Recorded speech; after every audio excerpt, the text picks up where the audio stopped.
I am not a T person, but আজ class করেই বাড়ি ফেরার সময় হঠাৎ করে খুব চায়ের ক্রেভিং হচ্ছে, তাই গেছিলাম চা খেতে। প্রথমেই গিয়ে 1 কাপ চা খেলাম, কিন্তু তারপর স্যাটিসফ্যাকশন পেলাম না, তাই নিয়ে নিলাম আরো 1 কাপ চা। রাত 10:30 মতো বাজে, সুন্দর ফাঁকা হাইওয়ের পাশে ঠান্ডা ফুরফুরে হাওয়া, হাতে 1 কাপ চা, খুব সুন্দর লাগছিল খেতে। বেশ কিছুক্ষণ দাঁড়িয়ে ভরপুর ফিল নিয়ে চা খেলাম, তারপর চা খাওয়া হয়ে গেল, ওখান থেকে বেরিয়ে পড়ছিলাম, তারপর হঠাৎ করে আউট অফ নোওয়্যার তরকা রুটির ক্রেভিং হতে শুরু করলো। তো চলে গেলাম রিদ্ধা ধাবাতে তরকা রুটি আনতে। না জানি ওখানে বসে খেলে বেশ ভালো ফিল হতো, হেভি লাগতো, কিন্তু গাইজ আমার তো একটা বাড়ি আছে, সেখানে আমার বাবা মা আছে, আর আমাকে সেই বাড়িতে থাকতেও হবে।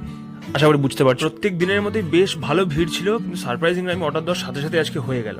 তো আমি ওখান থেকে খাবারটা নিয়ে বেরিয়ে পড়লাম বাড়ির উদ্দেশ্যে। বাড়ি ফিরে প্রথমে ভালো করে ফ্রেশ হয়ে নিলাম, দেন মুখ টুক ধুয়ে চলে গেলাম খেতে, বিকজ ইটস ডিনার টাইম। প্রথমে একটু ঠাকুরের প্রসাদ ছিল, সেটাকে নম করে খাওয়ার পরে আমার বোন বললো নাকি অতি ভক্তি চোরের লক্ষণ। যাই হোক, তারপর ওটা খেয়ে নিয়ে নিলাম যেটা আমি নিয়ে এসেছি, রুটি এবং তরকা। তারপর জম্পেস করে রুটি তরকা খেয়ে চলে গেলাম নাইট ওয়াক করতে। আমি তাহলে হাঁটি, তোমরা মিনি ব্লগের জন্য চ্যানেলটা সাবস্ক্রাইব করে